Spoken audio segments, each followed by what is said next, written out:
Bonjour à toutes et à tous et merci de nous rejoindre pour ce grand rendez-vous du JO événement 2022. C'est la rencontre avec deux des premiers grands témoins de cette conférence, c'est Myriam et Pierre Cabon. Bonjour et bienvenue. Bonjour. Et bonjour Christophe. Rebonjour. Rebonjour. Oui, on n'arrête pas de se dire Oui, bonjour, oui, mais oui. c'est bien, c'est une belle semaine. Bonjour à toutes et bonjour à tous. Et Christophe, tout d'abord, est-ce que vous pouvez nous rappeler le principe de cette émission? Qu'est-ce qui va se passer exactement pendant ces 45 minutes? Alors, le principe, c'est qu'on va échanger avec Pierre et avec Myriam. Principalement toi, tu vas conduire les discussions sur la base de leurs expériences, tu vas conduire le débat. Moi, j'ai mon téléphone sur lequel je suis connecté au site de la conférence et je vais me faire le porte-parole de nos auditeurs, des participants à la conférence qui peuvent me poser des questions, nous poser des questions via l'onglet questions, je parle ici, via l'onglet questions de la session. Je suivrai aussi, tant que faire se peut, la conversation, la discussion, pour voir si je peux y piocher des questions ou des remarques. Voilà. Exactement. Alors, Myriam et Pierre, nous allons profiter du temps qui nous reste avant l'arrivée des premières questions pour mieux vous connaître. On a eu l'occasion d'échanger pour un article paru dans le dernier SIGMAG qui relate votre histoire, votre aventure. Justement, tout au long de cette conférence, on vous a présenté comme des aventuriers. Est-ce que vous reconnaissez ce thème-là, ce terme d'aventurier, ou vous êtes des voyageurs? Qui êtes-vous exactement? Je pense que ça dépend de la définition d'aventurier, mais pour moi, l'aventure, c'est de se confronter à l'inconnu, et je crois qu'on est des aventuriers. Pour deux raisons. Déjà, il y a une aventure qu'on a un peu subie, qui est le moment où Pierre est passé en fauteuil. On est tombé dans un monde complètement nouveau et donc il a fallu apprendre. Donc on s'est confronté à l'inconnu beaucoup à ce moment-là. Mais il y a aussi l'aventure qu'on a choisie où on découvre des destinations, etc. Sauf qu'on prend des chemins qui sont empruntés par et pour des personnes sans handicap et que nous, on arrive avec le fauteuil de Pierre et on essaye de découvrir ces chemins-là et de voir, d'explorer un petit peu ce qui existe pour justement transmettre de l'information à d'autres. Et donc là, effectivement, je pense qu'on peut dire qu'on est des aventuriers. Oui. Est-ce que ce sont des chemins que vous empruntez qui existent déjà ou vous construisez ces nouvelles routes? Comment est-ce que vous voyez les choses? On emprunte des chemins qui existent déjà, mais en fait, je pense qu'on crée de nouvelles routes, même en utilisant des chemins qui existent déjà, parce que dans les différentes destinations qu'on a pu faire, on a fait énormément de tests sur des randonnées avec racines, cailloux, marches, etc., qui sont balisés pour des valides. Et ensuite, nous, on est là un peu en tant qu'explorateurs pour voir, au niveau du handicap, si c'est faisable ou pas. Il y a ce côté explorateur qui vient juste après aventurier. Ça commence à faire pas mal de qualificatifs. Alors justement, comment est-ce que vous choisissez vos destinations? Est-ce que vous mettez à un moment donné autour d'une map monde, d'une carte, et puis vous dites allez, on va aller là, pile ou face? Comment vous choisissez? En fait, il y a plusieurs approches. Quand on est parti en tour du monde, on a pris tous les pays dans lesquels on pensait qu'on ne pourrait plus aller. Donc en gros, quand Pierre est passé en fauteuil, on s'est dit voyager, ça va devenir compliqué. Et notamment, tout ce qui est un peu destination outdoor, la Nouvelle-Zélande, l'Amérique du Sud, etc. On s'est dit, ok, c'est mort, quoi. Et donc pour le tour du monde, on s'est rendu compte que finalement, on avait envie de dépasser ces barrières-là. Et on s'est dit, on prend tous ces pays-là qui nous faisaient rêver, mais où on pensait vraiment galérer, et on va y aller. Et aujourd'hui, pour le choix des destinations, il y a toujours nos voyages perso où du coup on cherche des pays qui nous font rêver avant tout. Et puis on travaille beaucoup avec des clients qui veulent valoriser justement l'accessibilité de leur destination, du territoire. Et donc là, pour le coup, on va voir ces personnes qui ont envie de travailler sur le sujet justement. Alors vous avez eu la gentillesse de nous partager quelques clichés que vous avez pu réaliser tout au long de ces premiers voyages. On va les voir défiler au fur et à mesure, puis n'hésitez pas si jamais vous en avez une que vous voulez particulièrement commenter. Cette préparation au voyage, avant le voyage, comment vous faites exactement? Avec quels outils vous travaillez pour être prêt et être opérationnel une fois arrivé sur place? Il y a pas mal de critères qui doivent rentrer en jeu, parce que quand on est valide, on se dit j'ai envie d'aller là, je vais prendre un Airbnb, je vais aller sur Booking, et ça va être assez simple. Et en fait, on s'est rendu compte depuis 2015, du coup, et depuis 2017, quand on a vraiment décidé de voyager, qu'en fait, il y avait des améliorations qui avaient été faites sur tous ces sites, de manière à avoir des filtres sur l'accessibilité, de manière à mettre en avant que oui, là, il y a une douche à l'italienne, là, il y a une entrée de plein pied. Donc ça, c'est assez important pour nous. Ça nous permet d'avoir une bonne base et de savoir vers quoi on s'oriente, comment est-ce que va être notre expérience sur place. Et ensuite, je sais pas, aujourd'hui, on est peut-être un peu plus aventurier à nouveau ce terme qui revient, mais voilà, on se pose peut-être moins de questions qu'avant, où justement avant on était vraiment, même quand on est dans un bar, quand on est dans une boutique, on appelait avant pour vérifier est-ce qu'il y a une marche, est-ce qu'il n'y a pas de marche, et aujourd'hui voilà, on se confronte à l'inconnu réellement en allant sur place, et il y a toujours un moyen de contourner la difficulté, on va dire. C'était pas le cas forcément au démarrage, hein. Quand vous avez entrepris votre premier voyage au Canada, vous vous êtes vite retrouvé bloqué face à vos blocages. Peut-être c'était vos blocages avant toute chose. C'est ça que vous avez dû surmonter en premier. Oui, je pense qu'effectivement, on avait pas mal de blocages psychologiques. Nous, on avait peur, mais on a aussi peur parce qu'on n'a pas d'informations. C'est-à-dire que quelqu'un qui voyage au Canada, il va prendre n'importe quel guide ou des blogs de voyage et il va se dire bah, super, je peux y aller et voilà ce que je peux faire. Il ne se posera pas de questions. Nous, quand on regarde les guides, on ne sait pas si c'est accessible ou pas. Donc du coup, c'est vrai que c'est une difficulté de projection qui fait très peur et qui met des barrières en fait aux personnes qui veulent voyager en fauteuil. Donc voilà, du coup on a cassé un petit peu tout ça à force d'expérience et à force de se mettre nous-mêmes en difficulté. On a eu la chance de pouvoir le faire aussi parce qu'on est deux et que Pierre est en forme, autonome avec des bons bras, etc. C'est pas toujours si simple que ça, donc c'est là où on a besoin en fait de l'aide des personnes qui peuvent donner cette information, qui peuvent la mettre à disposition pour qu'un maximum de personnes puissent recommencer à voyager si elles le souhaitent. Pour l'instant, vous avez parlé de certaines barrières. Il n'y a pas la barrière de la langue qui peut représenter un frein à ce type d'aventure? Jamais? On a la chance de pouvoir parler anglais. L'espagnol avait un peu disparu et il est revenu quand on est arrivé en Amérique du Sud, parce que évidemment l'anglais sur place dans certaines contrées était un petit peu plus compliqué pour eux. Donc voilà, on s'est remis là-dedans, mais voilà, après l'anglais n'est pas une difficulté pour nous, donc on a la chance de pouvoir voyager assez facilement à travers le monde dans ce sens-là. On va avoir sans doute des questions qui vont arriver. En les attendant, là, n'hésitez pas à les adresser. D'un point de vue purement technique, je ne sais pas, d'un point de vue purement basique, est-ce que vous travaillez en partenariat avec un spécialiste du fauteuil ou comment ça se passe exactement ? Ça se passe assez simplement. En fait, j'ai rencontré un fournisseur de fauteuils qui est lui à Cannes, et en fait lui, il est pas fabricant, mais il est assez débrouillard. Et en fait, il s'est vite rendu compte qu'avec nos envies d'aventure et de périple un peu à l'autre bout du monde, qu'on avait envie de se mettre en difficulté, qu'il allait devoir un petit peu travailler justement sur des roues un peu plus spécifiques, donc sur l'aventure dont on vous parlera tout à l'heure, mais on a il a fabriqué des roues spécifiques VTT de manière à ce que je puisse aborder des terrains beaucoup plus ardus en termes de cailloux, racines, etc. Et ensuite, on essaye toujours de trouver de nouveaux moyens de nous déplacer. Donc on a eu la chance de pouvoir travailler avec lui pour trouver un tandem qui soit adapté de manière à ce que je puisse pédaler en même temps, enfin pédaler avec les mains pendant que Myriam pédalait derrière. On a eu aussi des envies de vélo autonome, donc en fait il y a des roues électriques qui existent pour que je puisse pédaler seul. Donc voilà, donc il y a énormément de choses qui existent et il est assez à la pointe de tout ce qui est disponible, donc c'est à chaque fois une belle aventure. Une belle aventure, oui. Alors oui, vous expliquez ces différents moyens de transport parce que finalement c'est un peu l'histoire de Martine en quelque sorte. Hein. C'est Martine en canoë, en vélo, en Nouvelle-Zélande, au Chili, partout ailleurs. Alors c'est Pierre et Myriam, hein, mais la limite des moyens de transport, en fait, vous la fixez où exactement ? Martine te va très bien. J'aime beaucoup. J'aime beaucoup. La limite des moyens de transport, en fait, elle doit pas exister pour nous. On essaie toujours de trouver la solution qui va être la plus adaptée. Après, c'est vrai que c'est des challenges assez monumentaux. Déjà, quand on commence par prendre l'avion, par exemple, il y a souvent de la casse sur les fauteuils dans les avions. Donc, c'est quelque chose qui peut quand même bien pourrir un voyage, très clairement, parce que quand on arrive et que sa roue est cassée, on n'a pas les moyens de la faire réparer sur place facilement. Mais du coup, nous, c'est quelque chose qu'on a décidé de mettre un peu de côté en croisant très fort les doigts pour que ça arrive et en essayant de mettre toute notre petite technique qu'on a apprise en place pour que ça n'arrive pas. Et puis après, voilà, par exemple, Pérou-Bolivie, on a traversé les deux pays. Le moyen le plus simple, c'est de prendre des cars. Alors, on n'a pas pris des cars locaux parce que ça devenait vraiment trop compliqué avec des cars bondés, etc. Mais du coup, on a pris un car de tourisme et on s'est arrangé. Les personnes portaient pierre, etc. Il n'y a pas vraiment d'arrêt. Là où on a vraiment eu des difficultés, c'est quand on a voulu justement réfléchir à la mobilité douce, qui, nous, est un moyen qui nous fait rêver pour découvrir un pays, et qu'il a fallu trouver justement du matériel pour réussir à faire de l'itinérance à vélo ou de l'itinérance à pied. C'est pas évident et donc il faut trouver les bons fournisseurs. Ça demande beaucoup de temps d'aller chercher l'information, mais on essaye toujours de trouver des solutions pour que nos moyens de transport correspondent à ce qu'on a envie de faire avant tout.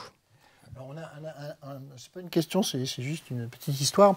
On a un utilisateur fidèle qui s'appelle Arnaud Arnaud Covex, il se reconnaîtra, qui a participé aux Stars de la Géo, c'est-à-dire le jeu qu'on a tous les soirs. Alors, je ne sais pas si Arnaud, il est passé déjà à ce niveau de la semaine. Tous les soirs avec Julien Lepers, c'est un quiz sur la géographie. Et Arnaud a raconté comment il avait fait Paris-Londres en fauteuil, poussé par un randonneur en roller. Ah, d'accord. Il a fait plusieurs voyages comme ça. Et, Arnaud, si tu nous entends, je crois qu'il nous entend parce qu'il vous fait un petit bonjour là. Si tu as des questions, n'hésite pas à partager tes expériences avec Pierre et Myriam. Alors j'ai une question sur le financement de vos aventures. Est-ce que vous avez des partenaires qui vous accompagnent sur ce financement, sur ces financements ?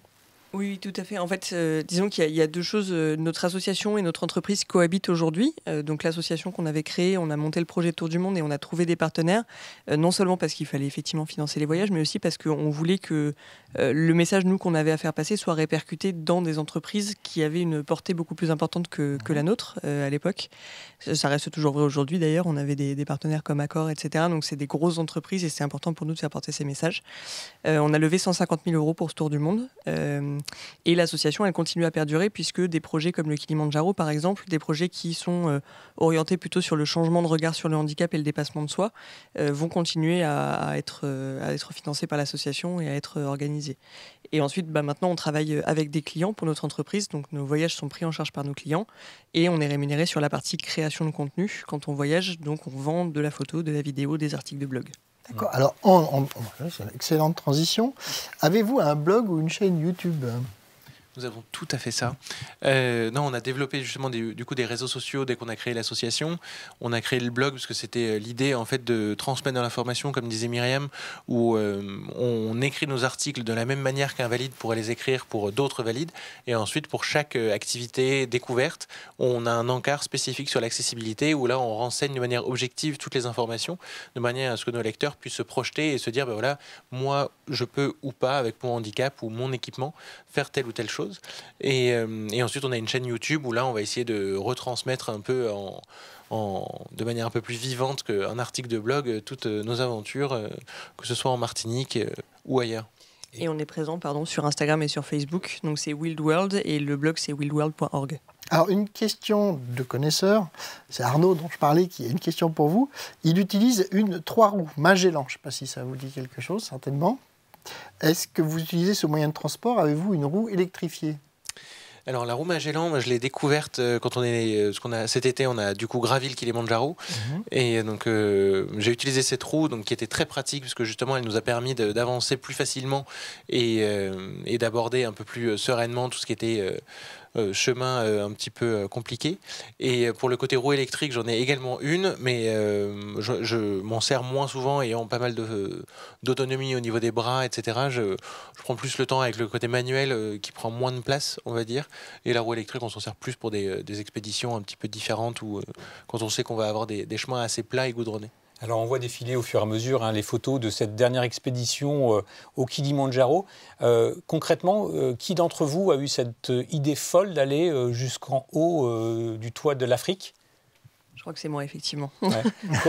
Comment ça s'est passé ? Parce que c'est une aventure qui est humaine très, très, très importante. Je crois qu'il n'y a jamais eu, sur toutes vos aventures, un soutien aussi fort, un niveau de préparation aussi élevé que celui que vous avez mis en place pour aller au Kilimandjaro. Essayez, c'est ça ? Essayez ?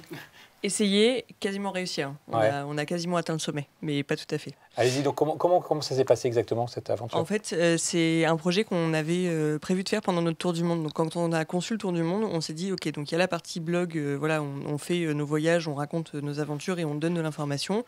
Mais on a aussi envie d'intéresser plus largement pour justement sensibiliser à ce qu'on peut faire, essayer de changer un petit peu les regards, etc.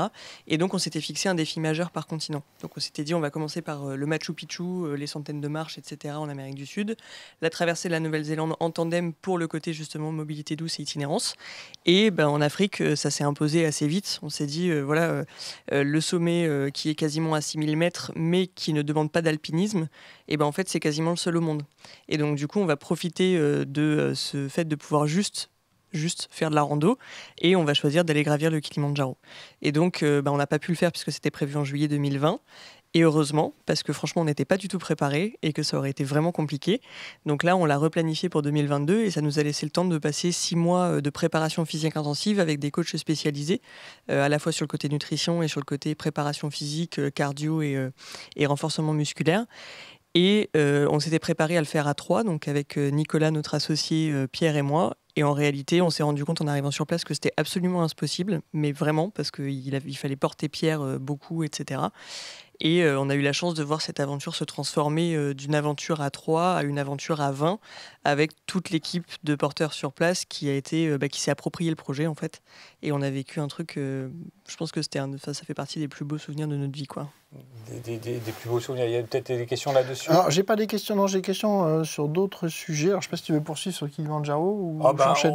J'enchaîne. Est-ce que les autorités françaises locales, les ambassades, les consulats, etc., sont moteurs ou sont, vous assistent dans vos démarches et sont-elles motrices pour aider les voyageurs en situation de handicap pour adapter leur mobilité ou leurs moyens de transport? Est-ce que vous avez des relations Alors jusqu'à présent, on est rentré en relation uniquement avec c'est l'ambassade de France en Tanzanie qui est rentrée en communication avec nous. Mais là, c'était plus pour parler au global du projet, etc., à notre arrivée, à la redescente. Mais sinon, non, en fait, on travaille plus avec les collectivités locales. Donc, on travaille soit avec Atout France, donc l'Office du tourisme de France, on travaille avec des départements, avec des régions, ou des localités directement des villes comme Annecy, Megève, qu'on a pu faire cet hiver. Mais voilà, on n'a pas de contact plus que ça quand on est parti pendant le tour du monde.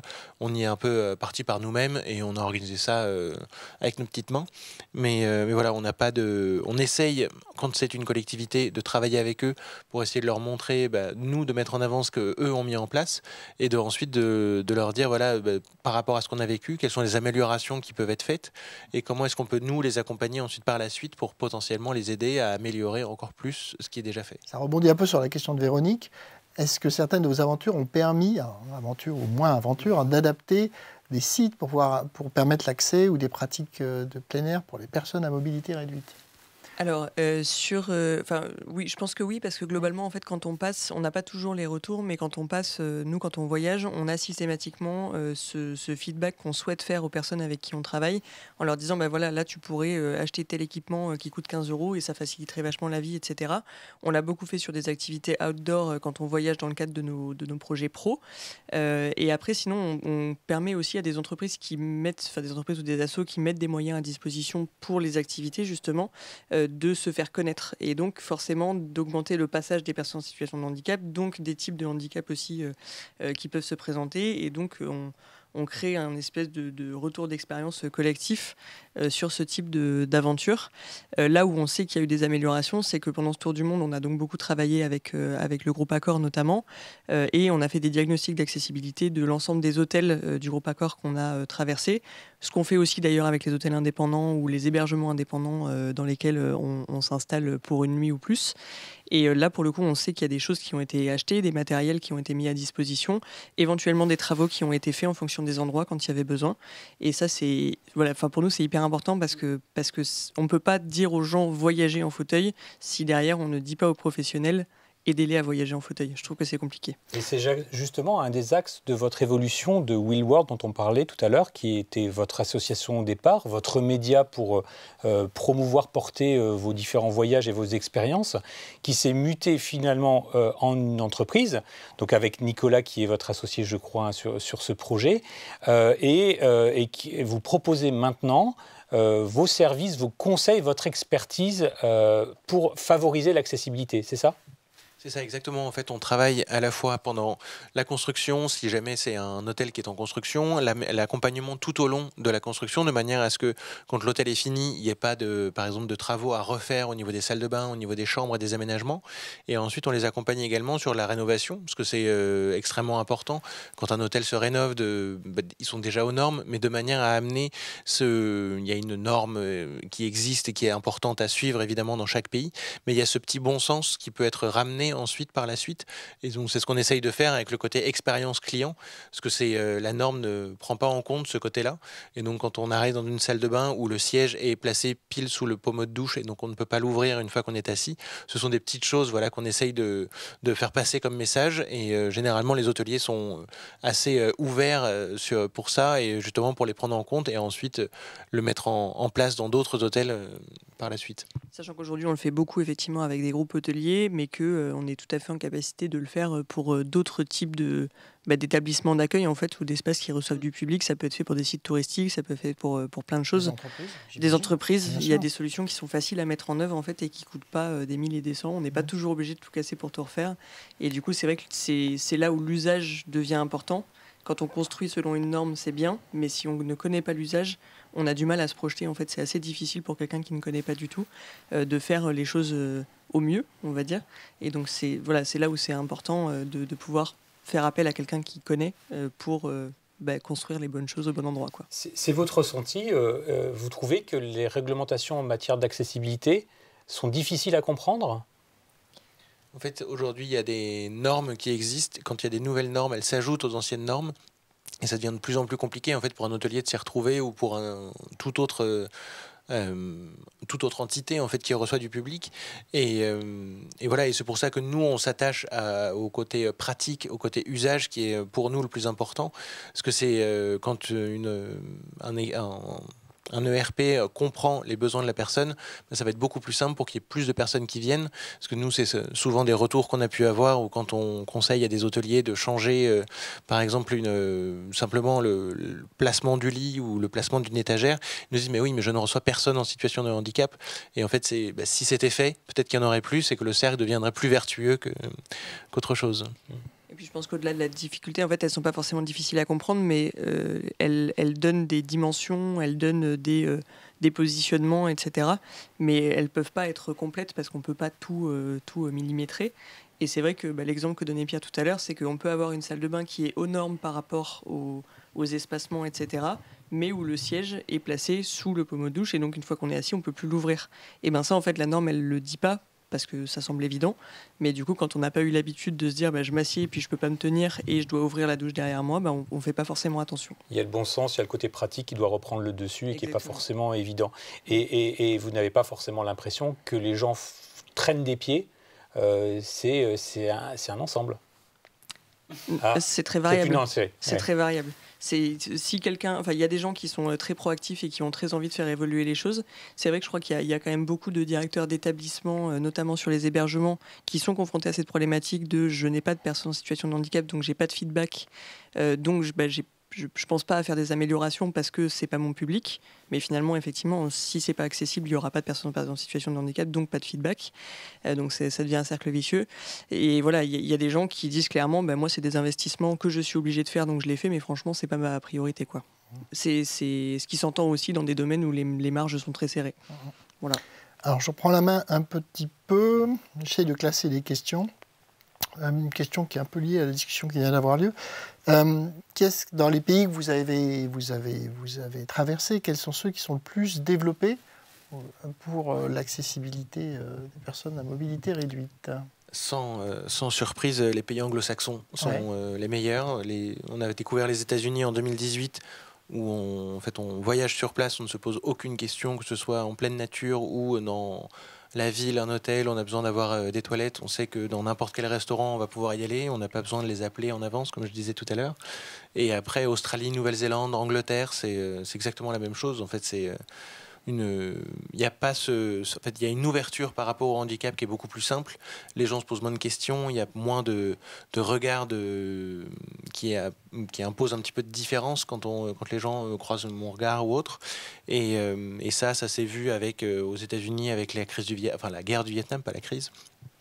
Et en fait le retour des blessés, et en fait il y a eu une quantité de blessés de guerre qui a été énorme, et donc c'est pour ça qu'ils ont été obligés de se mettre aux normes. Après c'est des pays en effet plus neufs, plus récents, et donc plus faciles d'aménager, mais voilà, ça bouge un petit peu. L'Espagne extrêmement accessible. On peut prendre le métro sans se poser de questions.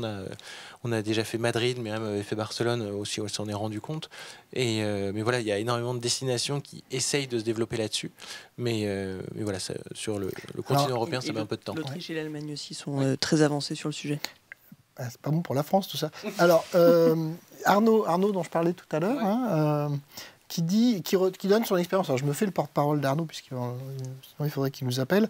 Il a trouvé dans ses voyages à l'étranger que s'il y avait moins de normes, dans des pays où il y a moins de normes, où les normes sont moins appliquées, où il y en a moins, et les gens font parfois preuve de plus de bon sens que là où la norme. Il me pose la question, est-ce votre ressenti? C'est-à-dire, est-ce que là où il n'y a pas de normes, le bon sens permet de passer outre ou de faire mieux, quoi? En fait, moi, je trouve ça assez variable parce que, par exemple, les pays dans lesquels on est allé, dans lesquels il y avait le moins de normes, c'était le Pérou et la Bolivie. Et donc, du coup, en fait, l'accessibilité n'est même pas un sujet parce que rien n'est accessible dans les établissements, en tout cas. En revanche, là où ça se rejoint un petit peu, c'est que je trouve que dans les pays où il y a moins d'accessibilité, il y a beaucoup plus de solidarité. Et ça, c'est impressionnant. C'est-à-dire qu'en fait, rien n'est un problème à partir du moment où ils trouvent des solutions tout le temps pour tout. Je veux dire, ça a été le cas en Tanzanie, au Pérou. Enfin, il y a plein de choses. De toute façon, ils trouvent toujours des solutions. Donc, en fait, le fait d'être en fauteuil, c'est juste un problème parmi d'autres. Et donc, du coup, quand il faut monter sur un bateau, ils ne se posent pas la question. Il y a des marches, ils font passer les marches, il faut monter sur le bateau. Et c'est juste une question d'adaptation, en fait, et ce n'est pas un problème. Mais même sans... un autre exemple, on était dans un bus, on avait 3 arrêts à faire, et il y en avait un au bout de 5 minutes après le premier. Et je dis au guide, mais je le vois très bien d'ici, vous embêtez pas à me redescendre. Il fait, non, tout le monde descend, tu descends. Et donc voilà, c'est aussi simple que ça, pas de questions, et en fait ça fait du bien de se dire en fait on se pose pas de questions, alors que quand on est malheureusement, c'est des exemples plus sur la France, mais quand il y a une petite difficulté, c'est ça va pas le faire. Et voilà. Vous arrivez à trouver des bras comme ça, en fait, c'est les bras qui viennent à vous. Souvent dans ce que vous dites, il y a des bras qui viennent. Oui, ça crée des rencontres. En fait, nous, on a rencontré vachement de gens sur la route, en voyage, qu'on n'aurait pas forcément rencontré si Pierre n'avait pas été en fauteuil. Donc, c'est des belles découvertes à chaque fois. Oui. Est-ce que vous envisagez des partenariats avec des guides de voyage dans lesquels il pourrait y avoir des rubriques PMR dédiées? Alors oui, on a des pistes d'ailleurs pour travailler avec certains guides. La problématique quand même qu'on a et sur laquelle il faut qu'on voit comment on s'y prend, c'est que les guides de voyage, du coup, il y a quand même un certain temps entre la démarche de recherche et l'édition, l'impression. Et que la notion d'accessibilité est quand même une notion mouvante. Il suffit de l'existence ou pas d'une rampe qui peut être cassée ou mise en place pour changer l'accessibilité d'un établissement. Et donc, du coup, c'est vrai que, autant sur des ouvertures-fermetures de restaurants, par exemple, c'est la vie et c'est comme ça. Sur l'accessibilité, on est quand même vraiment sur de la donnée mouvante. Donc, le graver dans le marbre ou dans des pages d'un livre, c'est toujours délicat. Et d'ailleurs, c'est la raison pour laquelle on avait souhaité nous créer un blog et quelque chose qui soit interactif. Et on a notamment une carte collaborative qui peut être alimentée aussi par notre communauté et donc qui est évolutive de fait. Et c'était quelque chose qui nous intéressait. Donc voilà, c'est un paramètre qu'il va nous falloir résoudre. Lorsqu'on avait échangé pour préparer cet entretien, vous m'évoquiez le fait que ça pourrait être sympa aussi de développer des supports cartographiques, y compris pour des situations bien particulières. Puis j'avais eu l'occasion de vous dire qu'il y en a existé certaines initiatives qu'on avait eu l'occasion de partager, parce que bien souvent, elles étaient motivées par une situation qui était rencontrée par la personne, par le géomaticien qui l'avait vécu, et donc qui mettait en œuvre des éléments, des applications, des cartes, pour pouvoir répondre à cette propre attente. Pour vous, la situation, elle était peut-être un petit peu différente, puisque vous étiez valide, Pierre, au démarrage. Qui est-ce qui vous a accompagné? Qu'est-ce qui vous a aidé? Comment vous vous êtes reconstruit, peut-être, au-delà de novembre 2013? Clairement, on a eu, comme on disait avec le Canada, etc., on a eu beaucoup de difficultés au début pour se projeter, se dire, voilà, comment est-ce qu'on va pouvoir reprendre les voyages comme on les faisait avant. Et j'ai eu la chance en novembre 2017 de pouvoir partir avec l'association Comme les autres, donc créée par le tennisman paralympique de Michael Jérémiaz, et qui est en ce moment très fervent défenseur pour les Paralympiques de 2024. Et en fait, cette association propose d'organiser des voyages de 4-5 jours pour des personnes qui sont récemment blessées en termes au niveau de la moelle épinière, donc avec une autonomie certaine, mais quand même un petit carcan autour, un petit cocon qui a été formé par les proches. Et donc les proches ne sont pas invités à ces voyages de manière à vraiment les sortir de cette petite... ce petit côté un peu confort, on va dire. Et l'idée est de les confronter avec des activités de pleine nature. Donc j'ai eu la chance de partir à Marrakech avec eux. Et donc on a fait du quad, du kayak, de la tyrolienne. Et en fait, c'est là, en se disant, ben voilà, en fait, on peut tout faire. Tout est possible.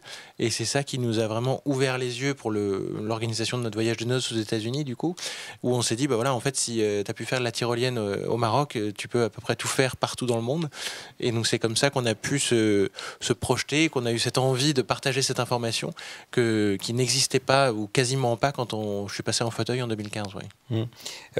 C'est donc ça qui vous a remis le pied à l'étrier, donné l'envie, donné le souffle, même s'il y a la coupure avec le côté protecteur, c'est ça, hein, je pense que l'entourage peut être hyper protecteur avec vous.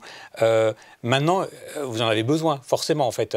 Visiblement, vous êtes indissociable dans toutes vos aventures et de toute façon, vous avez intérêt à l'être parce qu'une fois que vous êtes à l'autre bout du monde, je suppose qu'il faut en revenir. Oui, c'est mieux. Dans l'ensemble, c'est mieux. Non, mais c'est vrai qu'après, nous, on a eu cette démarche, on va dire, de vouloir voyager ensemble, travailler ensemble, etc. C'est pas obligatoire, c'est-à-dire que Pierre est en fait super autonome, mais comme on décide de se mettre en difficulté sur des terrains qui sont un peu idiots quand même au départ sur certains endroits, on a besoin d'être deux et on a besoin de cette cohésion d'équipe justement et d'utiliser en même temps mes jambes et ses bras pour réussir à aller le plus loin possible en équipe. Et c'est ça que nous qu'on s'est fixé comme objectif depuis le départ, c'est de dire on va le plus loin possible en équipe et puis si on peut pas aller jusqu'au bout, c'est pas grave parce que c'est le chemin qui est beau, c'est l'aventure qui est belle et donc on est très heureux de l'avoir fait ensemble. Mais c'est un choix et il y a plein de gens qui voyagent en fauteuil aujourd'hui, des paraplégiques notamment qui voyagent seuls en fauteuil. Et ça ne pose pas de problème dans certaines destinations et ça devrait ne pas poser de problème dans la plupart des destinations. C'est important de tenir compte du fait qu'on a la chance d'être deux, mais que ce n'est pas toujours le cas. Alors moi j'ai des questions qui vont nous amener à un sujet d'intersection entre ce que vous faites et ce que font un grand nombre de nos utilisateurs. J'ai des questions sur l'accessibilité. Qu'est-ce que vous pensez de l'accessibilité de la voirie française? Une autre question, c'est sur un sentier, y a-t-il des normes PMR à respecter sur un sentier on imagine de promenade. Donc Esri, on a des clients qui sont des communes, des intercommunalités, des agglos, etc. On a des conseils départementaux qui ont des compétences sur les sentiers de randonnée. On a la Fédération française de randonnée pédestre qui est un grand client d'Esri France. Est-ce que vous avez des conseils pour ces gens-là? Qu'est-ce que vous conseilleriez pour cartographier de façon plus efficace et communiquer via des cartes sur l'accessibilité de leur collectivité, de leur territoire en général? Est-ce que vous travaillez avec eux aujourd'hui déjà? Alors aujourd'hui, on ne travaille pas sur ces sujets-là, mais c'est un sujet qu'on souhaite aborder. Nous, c'est vrai qu'on aime justement la rando, mais c'est toujours, en gros, quand on se lance dans un chemin de rando, on dit toujours, on voit jusqu'où on peut aller. Parfois, on doit faire demi-tour au bout de 20 mètres. Parfois, on peut faire 1 kilomètre. Mais du coup, c'est très variable parce que par nature, la rando, c'est de la nature, donc c'est pas aménagé. Les chemins de rando qui sont aménagés aujourd'hui, il y en a qui existent, qui sont très sympas. Mais souvent, c'est des boucles qui font 200 à 300 mètres. Donc, c'est bien d'aller, c'est bien d'amer, c'est du goudron, etc. C'est super parce qu'effectivement, il y a des gens qui ont une plus grande dépendance et qui ont besoin de ces routes-là. Donc, ça fait un petit peu de nature, c'est sympa. Mais c'est vrai que je pense qu'il y a peut-être des aménagements qui pourraient être faits sur peut-être moins de béton, justement, parce que le béton n'est pas la solution quand on a envie de se balader en pleine nature. Mais peut-être de bien damer certains chemins. Je sais qu'il y a des chemins carrossables, par exemple, en forêt pour faire passer les voitures de l'ONF, etc.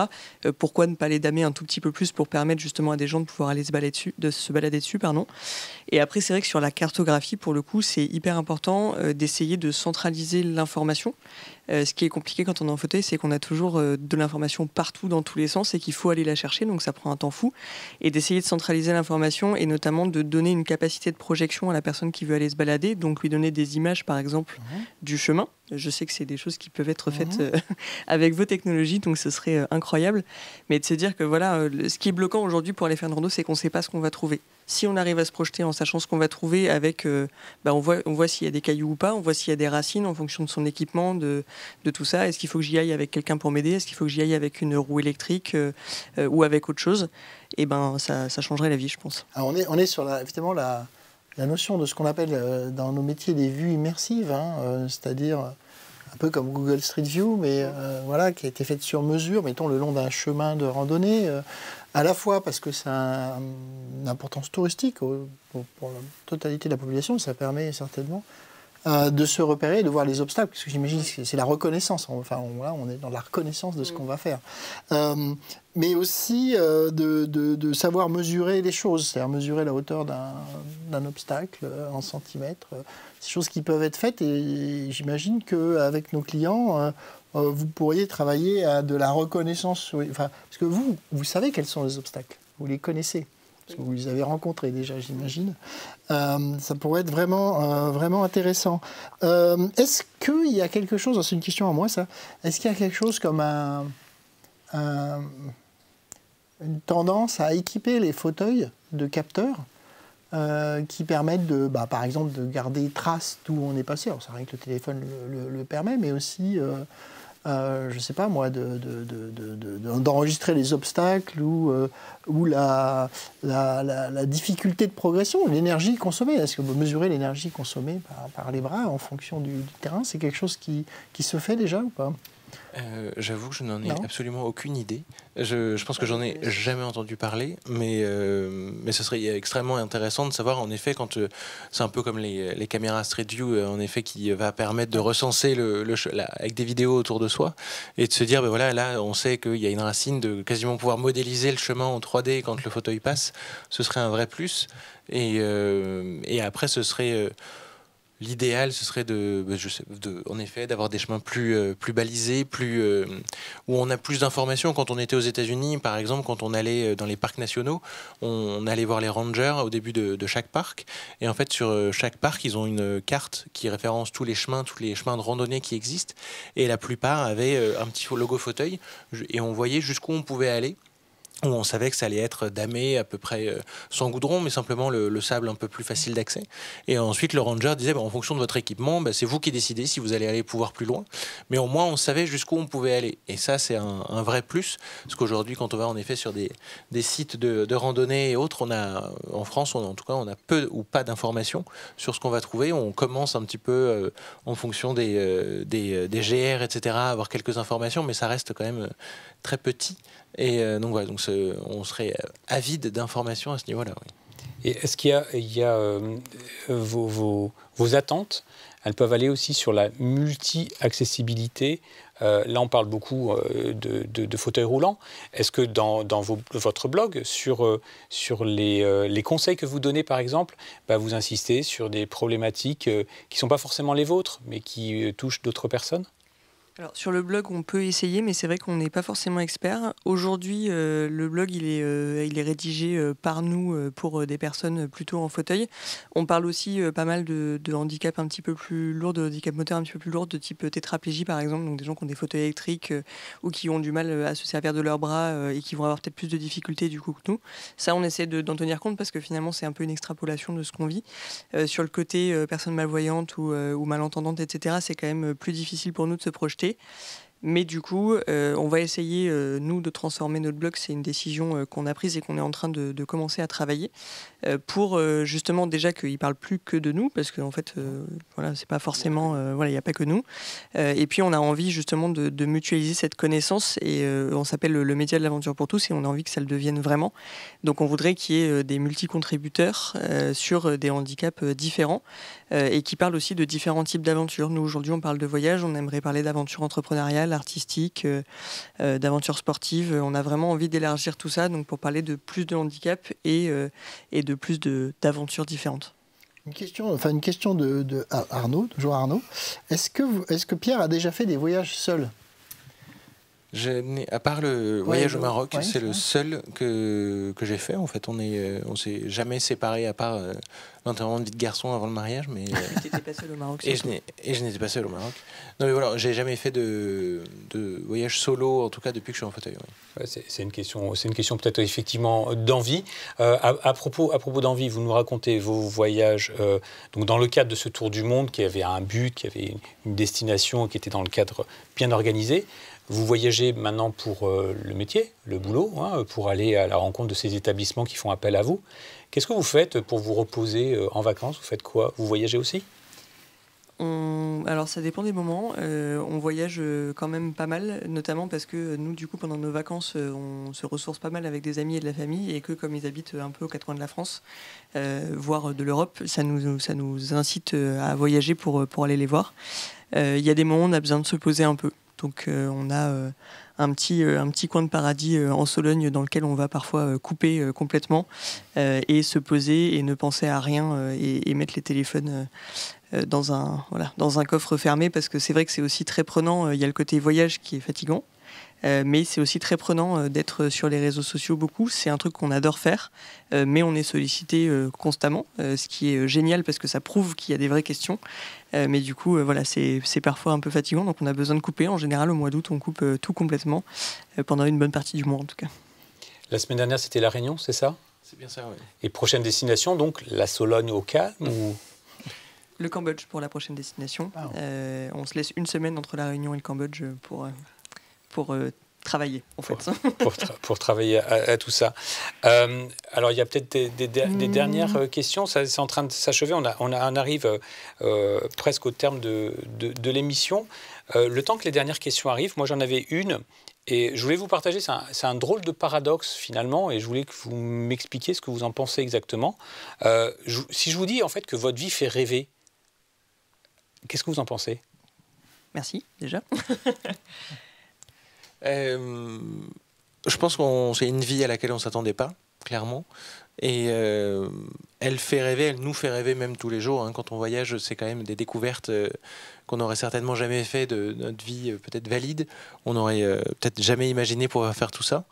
Et après, il ne faut pas oublier qu'on a quand même des aléas, le côté fauteuil, et on le montre peu sur les réseaux, mais ce qu'on préfère montrer justement le côté positif, tout ce qu'on arrive à découvrir. Mais il y a quand même les aléas, les complications, les petits problèmes, les petits bobos, etc. qu'on estompe un petit peu quand on apparaît à l'écran. Mais voilà, on s'adapte, on s'organise un peu comme tout le monde, et puis on essaye d'en tirer un maximum pour cette nouvelle vie qui quand même, oui, en effet, nous fait rêver et fait rêver beaucoup de monde. C'est vrai que je crois qu'on avait très envie, après ce qui s'est passé en 2015, de vivre très très intensément et d'être heureux quoi qu'il se passe. Je pense qu'on a plutôt bien réussi. Mais c'est vrai que voilà, il y a ces côtés-là, il y a le côté physique, et puis il y a un petit côté charge mentale aussi qu'on absorbe, nous, et donc dont on ne parle pas beaucoup. Mais c'est vrai que vivre en fauteuil et voyager en fauteuil a fortiori, c'est quand même une charge mentale qui est énorme par rapport à d'autres voyageurs, parce qu'il faut s'assurer d'être un petit peu en sécurité, c'est-à-dire de pouvoir dormir, de pouvoir se doucher, de pouvoir aller aux toilettes. C'est des choses qui sont basiques et qui peuvent paraître très triviales, mais en fait c'est des choses dont on a absolument besoin, et c'est des choses qu'on n'a pas de garantie de trouver quand on est en situation de handicap, et en handicap moteur en particulier. Et ça, du coup, c'est vrai que c'est des choses qu'on ne peut pas ignorer. Donc, on a besoin de plus de préparation, on a besoin de plus de temps. Donc, nous, plus on a d'expérience, plus c'est facile. Mais il faut quand même aussi se mettre à la place des jeunes voyageurs, on va dire, en fauteuil, et se dire que c'est pas évident de se confronter à un environnement qui n'est pas celui dans lequel on est à l'aise et on a nos habitudes.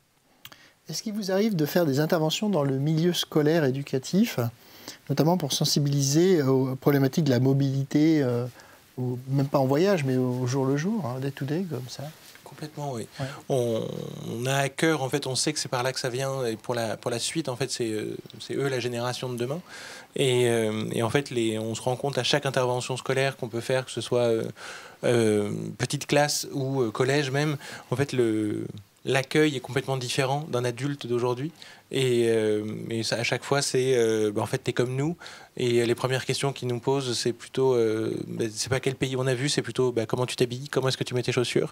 Et en fait, c'est des questions simples que les adultes n'osent pas poser ou se prennent la tête de savoir comment la poser, alors qu'un enfant, il va droit au but. Et c'est ça, en fait, qui nous plaît le plus. Et c'est par là qu'on a envie de transmettre, en effet, tout ce qu'on peut vivre, que ce soit nos expériences ou simplement leur partager un petit peu l'envers du décor. Et de toute façon, c'est l'avenir, et c'est sur ce mot d'avenir, tourner vers l'avenir, qu'on va conclure cet échange. Merci beaucoup à tous les deux d'être venus sur ce Géo-événement pour partager avec tous ceux qui nous regardent vos aventures, parce que effectivement, vous êtes bien des aventuriers de la vie. Christophe, on va se retrouver demain, je crois, avec un nouveau grand témoin. Qui est-il exactement? Alors, Jérôme Fourquet, directeur de la stratégie d'entreprise, je n'ai plus son titre exact en tête, que tout le monde connaît parce qu'il a passé une année assez difficile ou assez passionnante, suivant le choix, sur les plateaux de télé avec l'actualité politique. Jérôme Fourquet, auteur de l'Archipel français. Jérôme Fourquet sera là demain après-midi. Jérôme Fourquet est aussi géographe de formation. Et donc, c'est quelqu'un avec qui il va être passionnant de discuter et il aura des belles cartes à nous montrer. Je vous remercie aussi beaucoup d'être venu jusqu'à nous, en tout cas, et d'avoir répondu. Quelques compliments. Hein. Vous formez un couple magnifique, nous dit Béatrice. Merci pour votre force de vie. Arnaud, je ne présente plus Arnaud. Merci pour ce super témoignage et merci à Esri de vous avoir invité. Merci beaucoup. Vraiment très heureux d'être là. Voilà. Merci beaucoup. Merci. Et merci de votre attention. À bientôt. Bon après-midi. Au revoir. Au revoir.